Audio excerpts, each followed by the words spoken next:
My parents were sitting outside the courtroom smiling like it was already over. My mother had her legs crossed, hands folded neatly on her purse like she was waiting for a table at a restaurant. My father leaned back against the wall with that calm, satisfied look he gets when he thinks he's about to win without lifting a finger. When I walked up, my mother tilted her head and said, softly enough to sound concerned, but loud enough for strangers to hear, "She doesn't deserve any of it." My father added, almost casually, "She'll finally learn." Their lawyer stood with them. Perfect suit, perfect posture, perfectly relaxed. He wasn't flipping through notes like normal people do before a hearing. He didn't need to. They'd been rehearsing this. I didn't stop. I didn't argue. I didn't ask why they couldn't just leave me alone. I learned a long time ago that my parents don't feed on answers.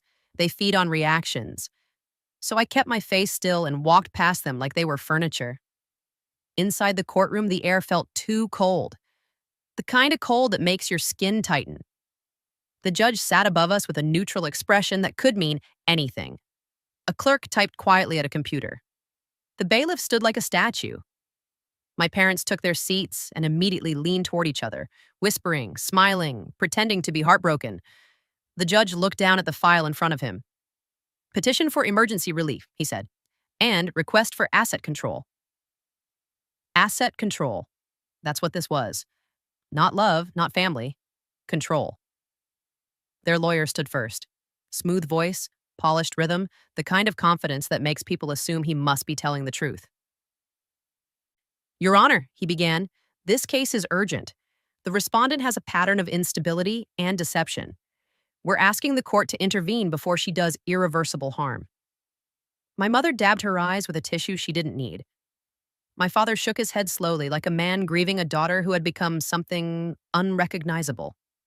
Their lawyer continued, "She has isolated herself from family, cut off communication, and taken assets she did not earn. When confronted, she becomes unpredictable." Unpredictable. That was always their favorite word. It doesn't need proof, it just needs fear.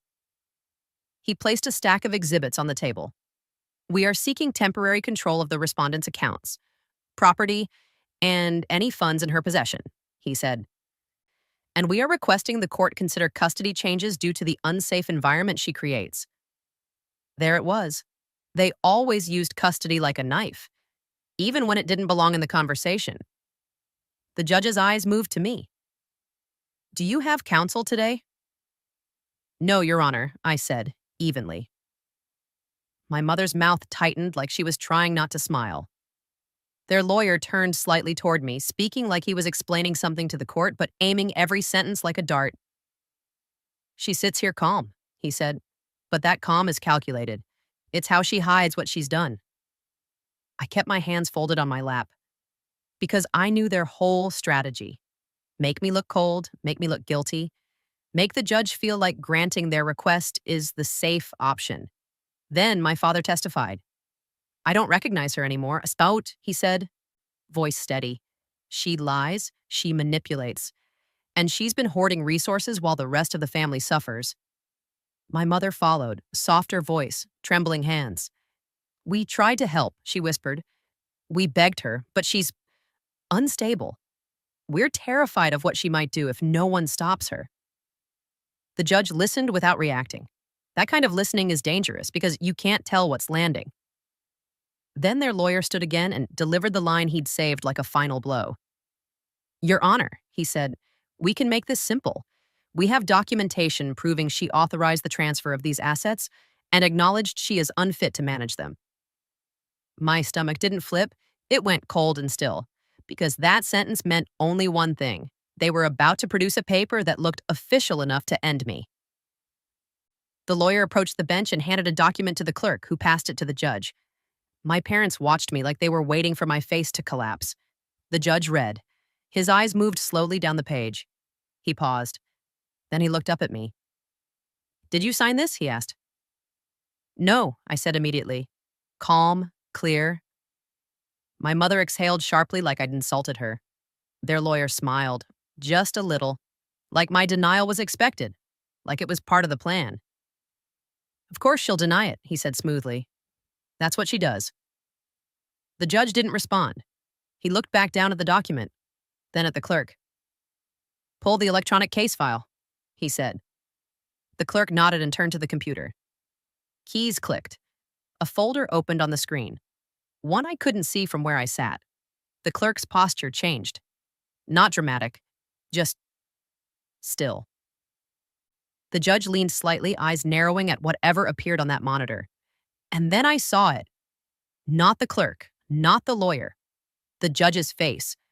The color drained from it in a way you can't fake. The courtroom didn't feel cold anymore. It felt sharp.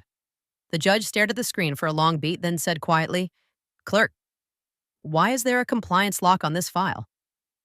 My parents' lawyer stiffened. My mother stopped breathing for a second.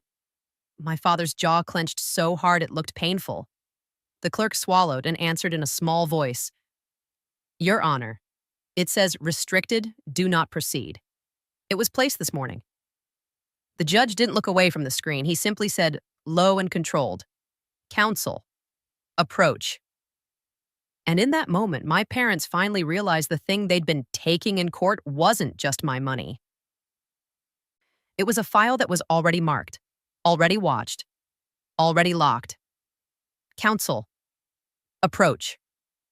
My parents' lawyer stood up like he still owned the room, like the judge had just called him over to confirm the win. My mother sat back with that tight little smile, already tasting it. My father didn't blink. He just watched me like he was waiting for me to finally break. I didn't move. I watched the clerk's screen. Because whatever was on it had just changed the judge's face. At the bench, the judge leaned down toward the clerk, murmured something I couldn't hear, then looked straight at the lawyer. "Do you recognize this compliance lock?" the judge asked. Their lawyer forced a small chuckle. "Your Honor, I'm not sure what—" The judge cut him off. "It says restricted. Do not proceed," the judge said, voice low. That is not a normal court note. The lawyer's smile held. Barely. "Could be an administrative error," he said. "We filed properly." The clerk spoke again, small voice, eyes still on the monitor. "Your Honor, it's not an error," she said. "It says the lock was placed by the court's verification unit. And it references document authenticity." The word authenticity landed like a gavel. My mother's fingers tightened around her purse strap. My father's jaw flexed. Their lawyer's eyes flicked, just once, toward my parents, like he was checking if they were about to ruin him. The judge didn't look at them yet. He looked at the document in his hand, the one that was supposed to make this simple. "Counsel," he said slowly, "where did this exhibit come from?" "Our clients," the lawyer said immediately. Too fast, too smooth. "They obtained it from her records." The judge's gaze sharpened. "So you did not generate it," he said. "No," the lawyer replied. "We submitted it." The judge tapped the page with one finger. "Then explain why the court system flagged this exhibit the moment it was opened," he said. Silence. The lawyer tried to recover with tone. Professional, offended. "Your Honor, with respect, this is a custody and asset control matter. The children—" The judge's eyes hardened. "Stop," he said. "Do not hide behind children when the court is warning me about forged material." My mother made a small sound, like a gasp she tried to swallow. Their lawyer's face flushed. "I am not submitting anything forged," he snapped. The judge didn't raise his voice. He didn't have to. "I didn't say you did," the judge said. "I said the system is telling me to proceed with caution, and I want to know why." Then the judge looked down at the clerk again. "Pull the alert details," he ordered. "Now." The clerk typed. Her shoulders went stiff. Then she froze again, same stillness as before. "Your Honor," she whispered. "What?" the judge said sharply. The clerk swallowed. "It lists this exhibit under a category called pattern match," she said. "It says the notary block format and scan artifacts match prior flagged submissions." Scan artifacts. My parents' lawyer went rigid. My mother's smile finally slipped, just a fraction, like her face didn't know how to hold it anymore. My father leaned forward, elbows on his knees, trying to look calm through aggression. "This is ridiculous," he muttered. The judge turned his head slightly toward him. "Sir," the judge said, voice flat, You will not speak unless asked. My father went still. The judge turned back to the lawyer. Counsel, he said, did you verify the notary on this exhibit? The lawyer blinked. It has a stamp, Your Honor. That wasn't my question, the judge said. The lawyer's mouth tightened. I relied on my client's representation, he said. The judge stared at him. Then he looked down at the clerk's screen again, eyes narrowing as he read. And the color left his face a second time, slower, more controlled, like he was trying not to show what he just saw. He set the exhibit down carefully, like it suddenly had teeth. Bailiff, he said. The bailiff stepped forward immediately. Secure that exhibit, the judge said. Now. My mother's head snapped up. You can't, she started. The judge's eyes cut to her. Yes, he said sharp. I can. The bailiff took the document from the clerk's hands and placed it into a large envelope, sealed it, labeled it. The sound of the seal pressed down felt louder than any yelling. My parents' lawyer tried again, voice strained. Your Honor, we have other evidence, testimony, bank statements. The judge held up a hand. You will stop talking, he said. We are taking a recess. He looked over the courtroom, voice carrying now. No one is to leave this floor, he said. Counsel remains available. Parties remain available. Understood? A collective murmur of yes. Then the judge leaned slightly toward the clerk and said, quiet but deadly, print the alert. The clerk nodded quickly, fingers shaking as she hit print. Paper slid out. The judge picked it up, read one line, then looked directly at my parents' lawyer. Counsel, he said slowly, this alert references a notary whose commission is inactive, and a registry note indicating the listed notary is deceased. Deceased. My mother's breathing hitched. My father's face tightened so fast it was almost violent. Their lawyer's mouth opened, closed, opened again like his brain was scrambling for a new reality. The judge didn't blink. Tell me, he said, voice low, why a dead notary's stamp is on an exhibit you just asked me to rely on. And for the first time that day, my parents didn't look like winners outside a courtroom. They looked like people realizing they had just grabbed something they didn't understand, and the court was about to find out exactly where it came from. The word deceased didn't echo in the courtroom. It sank, like a weight dropping into still water. No splash, just a sudden, ugly depth. My mother's lips parted like she was about to cry, but nothing came out. My father stared straight ahead, jaw locked so tight his cheek muscle kept jumping. Their lawyer looked like someone had pulled the floor out from under him and he was still trying to stand on air. The judge didn't give him air. Recess, he said again, louder. 10 minutes. No one leaves this floor. He stood and walked out through the side door without another glance. The bailiff remained near the sealed envelope, like it was now evidence in a different kind of case. My parents turned on me immediately the moment the judge disappeared. Not shouting, yet. The quieter version first, the one that only exists to poison. My mother leaned close enough that I could smell her perfume. This is your fault, she whispered. You couldn't just be a decent daughter for once. I didn't move. I didn't answer. My father's voice came low and sharp. You think you're clever, he said. But the judge already heard we want custody for a reason. I met his eyes calmly. Then you should be happy, I said. You got your words on record. His face twitched, because he heard what I meant. Words on record cut both ways. Their lawyer stepped between us, forcing his voice back into that smooth courtroom tone, but it was cracked now at the edges. Do not speak to her, he hissed at my parents, then turned to me, eyes cold. And you, stop baiting them. Baiting, as if I had introduced a dead notary. He walked away quickly, heading toward the clerk's desk like he was about to fix something with confidence. He didn't even reach it. The bailiff shifted one step, small movement, big message. No access, no touching, no taking it back. My parents' lawyer stopped, swallowed, and pivoted toward the hallway outside the courtroom, motioning for my parents to follow. They moved as a unit, tight, angry, coordinated.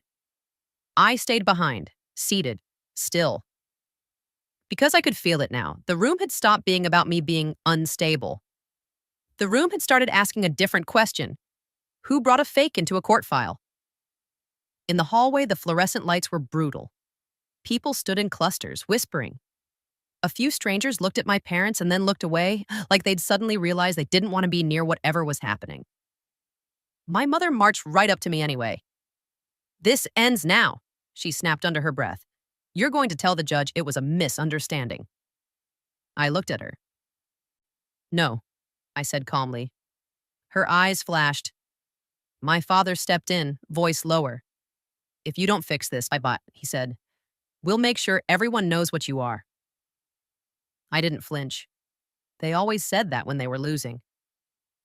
My mother pulled out her phone and started typing like her life depended on it. A second later, mine buzzed in my bag. A message from my sister. "Do not let them take the paper. Tell the judge you signed. Just say you signed, so this stops." I stared at the screen for one beat. Then I locked my phone without replying. My mother noticed my glance and smiled. Tight. Dangerous. "You see?" she whispered. "Even your sister knows you've gone too far." I kept my voice flat. "She wants the money," I said. My mother's smile twitched. "We want what's fair," she hissed. And there it was again. Fair, the family word for take. That's when the courthouse doors at the end of the hallway opened. A man in a suit walked in, different from my parents' lawyer. Different posture. Different energy. He didn't scan the room like a visitor. He moved like someone who belonged. He had a slim case in one hand, a badge clipped at his belt that flashed once under the fluorescent light, and he walked straight to the clerk's window without hesitation. My parents' lawyer saw him. His face drained. He leaned toward my father and whispered something urgently. My father's eyes narrowed. My mother's jaw tightened. The man didn't look at my parents first. He spoke quietly to the clerk, showed a credential, and the clerk's expression changed instantly, professional concern turning into alertness. Then the clerk picked up the phone and made a call. And a moment later, the bailiff opened the courtroom door and called, "Parties and counsel, back inside." The tone wasn't routine anymore, it was controlled. We filed back in. My parents sat down too fast, like they wanted to anchor themselves before the room shifted again. Their lawyer sat rigid, trying to look calm while his eyes kept flicking toward the door. The judge returned. And he didn't sit immediately. He looked at the sealed envelope. He looked at the clerk. He looked at the man in the suit. Then he sat slowly and said, "State your name for the record." The man stepped forward. "Daniel Carter," he said. "Court Integrity Unit." My mother's hand clenched around her purse strap. My father went still. Their lawyer's throat moved like he swallowed something sharp. Carter didn't perform. He didn't accuse with emotion. He spoke like everything he said would become a timestamp.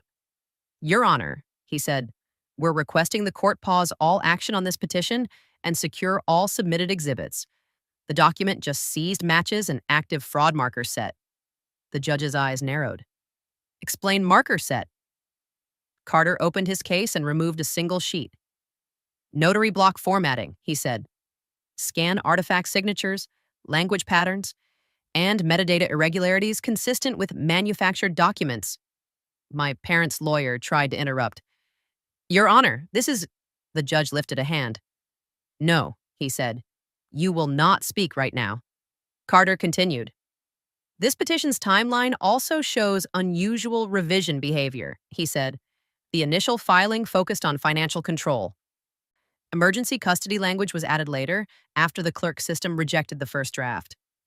The judge's face tightened. He looked down at the petition, then back up. "Is that true?" he asked, eyes cutting toward the clerk. The clerk nodded nervously. "Yes, Your Honor." My mother's lips went pale. My father's jaw clenched. Their lawyer stared straight ahead like if he didn't move, he wouldn't be seen. Carter's voice stayed calm. "And there's one more point," he said. "The exhibit counsel presented as authorization is linked to a specific origin trail." The judge leaned forward. "Origin trail?" he repeated. Carter nodded once. "Yes," he said. "And the origin trail indicates this file was generated on a private office workstation, not retrieved from the respondent." The judge's eyes snapped to my parents' lawyer. Then the judge looked down at a page the clerk slid toward him. He read one line, and I watched the exact moment the judge turned pale. Not from shock, but from recognition. Because whatever he had just read didn't just implicate my parents. It pointed somewhere else. The judge lifted his eyes slowly and said, very quietly, "Counsel, why does this show the document was created on your office system?" The judge didn't blink when he asked it. He didn't soften his tone. He didn't give their lawyer an exit. "Counsel," he repeated, "why does this show the document was created on your office system?" Their lawyer's throat moved like he swallowed something sharp. "That, Your Honor, that could be a file-handling artifact," he said, trying to sound technical. "Documents pass through systems all the time." Carter didn't argue emotionally. He just turned one page in his packet. "It's not a pass-through," he said calmly. "It's a creation trail.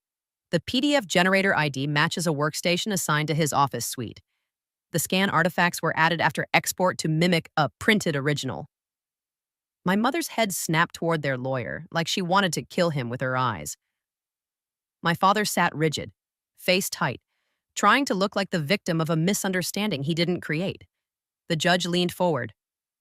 "So," he said slowly, "either your clients lied to you, or you submitted a document your office manufactured." Their lawyer's voice went higher, still controlled but strained. "Your Honor, I did not manufacture anything." "Then explain it," the judge said. The lawyer glanced at my parents for a fraction of a second. And that glance told the whole courtroom what his mouth refused to admit. He was no longer sure whose story he was inside. My mother stood up too fast. "Your Honor," she said, voice trembling with fake heartbreak, "we are just trying to protect our family. We didn't know anything about notaries." The judge cut her off without looking at her. "Sit down," he said flatly. My mother froze, then sat, hands shaking in her lap. Carter stepped forward one pace. "Your Honor," he said, "there's a second layer here." The judge's eyes narrowed. "Go on." Carter slid a page toward the clerk. The clerk typed, clicked, and a second window opened on her screen. Something internal, something the public never sees. Her posture changed instantly, not fear, recognition. "Your Honor," she whispered. The judge's head lifted sharply. "What?" The clerk swallowed. "This case number is cross-referenced," she said quietly. "It's tagged under a related integrity review." The room went still. My parents' lawyer went pale. The judge leaned toward the screen, reading quickly. His face tightened, then drained, controlled but unmistakable. "What does it say?" the judge asked, voice low. The clerk's voice came out thin. "It says, do not grant emergency relief, pending verification, pattern match, custody leverage, plus asset control." Custody leverage plus asset control. My mother's breath hitched like she'd been punched. My father's jaw clenched so hard his cheek muscle jumped again. Their lawyer tried to speak, fast, desperate. "Your Honor, even if there's a question about one exhibit, there is testimony." The judge raised a hand. "No, Aisha," he said. "There is now a question about the integrity of this entire filing." He turned to Carter. "Mr. Carter," the judge said, "are you requesting seizure of all submitted materials?" "Yes, Your Honor," Carter replied. "And preservation of communications and drafts related to this petition." Preservation, drafts, communications. My mother's face started to lose color in real time. Because that wasn't about today's performance. That was about everything that happened before today. The judge turned back to my parents' lawyer. "Counsel," he said slowly, "you will provide the court a complete origin disclosure within 24 hours. Devices, drafts, staff involvement, everything." The lawyer's voice cracked. "Your Honor, everything," the judge repeated, sharper. The lawyer nodded weakly. Then the judge looked directly at my parents for the first time, as if they were not concerned family, worried, but parties to a potential fraud. "And you," he said, "will not contact the respondent, the children's school, her employer, or any institution on her behalf while this review is active." My mother's voice broke. "You can't do that," she whispered. The judge's eyes were ice. "I can," he said, "and I just did." My father stood up suddenly, anger spilling out because fear had nowhere else to go. "This is her manipulation," he snapped, pointing at me. "She's—" The judge's voice cracked like a whip. "Sit down," he said. "Now."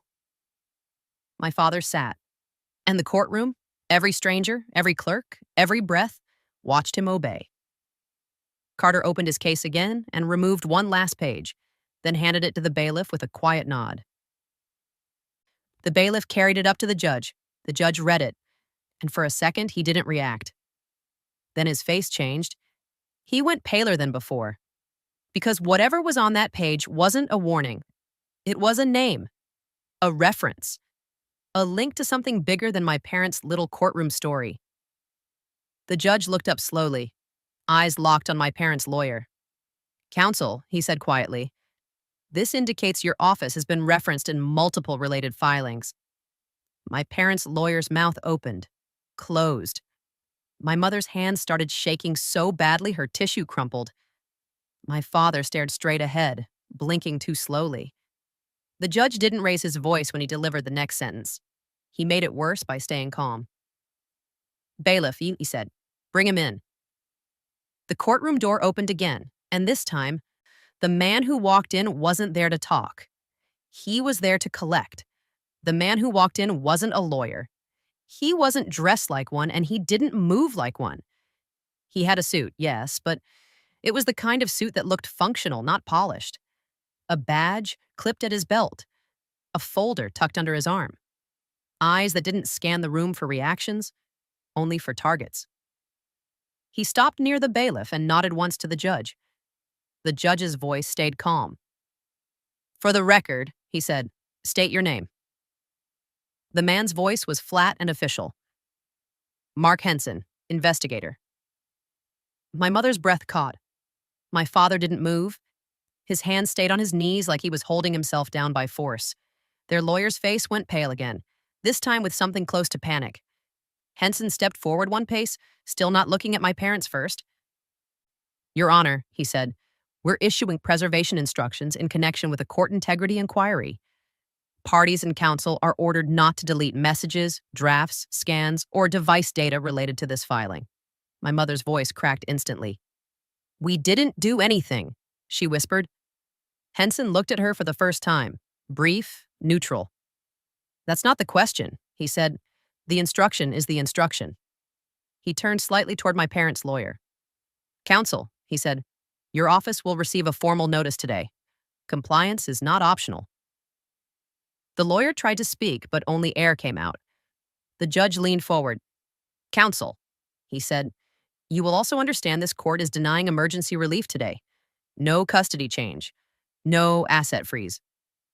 Relief hit my chest late and heavy, like my body didn't trust good news until it was stamped. My mother made a small noise, half sob, half anger. "But what about the children?" she whispered, trying to drag the room back into emotion. The judge didn't take the bait. "What about the forged exhibit?" he asked coldly. "What about service to your own address? What about a dead notary?" My mother's lips trembled. She couldn't answer because there was no answer that didn't collapse her story. My father stood abruptly. "This is all her fault," he snapped, pointing at me. "She's always been—" "Sit down," the judge said, louder now. My father froze. The judge's eyes narrowed. "If you speak again without permission," he said, "you will be held in contempt." My father sat, and the room watched him obey. Carter stepped forward, voice controlled. "Your Honor," he said, "one more thing for the record. This filing pattern uses custody language as leverage to secure temporary financial control. That's why the system flagged it." The judge nodded once, grim. Then he looked directly at me. "Ma'am, he said, I'm issuing a protective no-contact order. Any attempt by them to approach you, intimidate you, or contact institutions on your behalf will be addressed immediately." My throat tightened. "Yes, Your Honor," I managed. My parents' lawyer finally found his voice, thin, cracking. "Your Honor, I request time to consult." "You will consult," the judge said, and you will disclose. Then he looked at Henson. Proceed with your notices, the judge said. Henson nodded once, stepped back, and handed a sealed sheet to the bailiff. The bailiff placed it with the sealed exhibit envelope. Paper stacked on paper, like weight added to a sinking ship. The judge exhaled slowly. This hearing is continued, he said. The petition is denied pending investigation. The exhibit is seized. Parties are ordered to comply with preservation and no contact instructions. He looked at me again. You are free to go, he said. Free. I stood slowly, legs unsteady, but spine straight. I didn't look at my parents. I didn't give them tears. I didn't give them a scene. I picked up my folder and walked toward the door, and as I passed their table, my mother whispered, low, venomous, shaking, "You think you've won." I didn't stop, because I finally understood what they had taken in court. They took the spotlight. They took the narrative. They took the chance to paint me as unstable. But they also took something else without realizing it. They took a file that was already flagged, already cross-referenced, already watched. They walked into a courtroom smiling, not knowing the system had been waiting for someone exactly like them. Outside the courtroom, the hallway felt loud again. Vending machine hum, distant footsteps, a phone ringing somewhere. Carter came up beside me, calm. No calls, he said. Keep everything in writing. If they contact you, forward it. I nodded, throat tight. Why did you show up today? I asked. Carter's eyes stayed steady. Because this case matched the pattern, he said. And because you weren't the first. My stomach dropped. How many? I whispered. He didn't answer. He just said, quiet. Enough. Then he turned back toward the courtroom, back to the sealed exhibit, the notices, the investigator. And I walked out of the courthouse into daylight with one thought that felt both terrifying and clean. My parents came to take everything from me. They had no idea what they were really taking, until the clerk opened the file and the whole courtroom turned pale.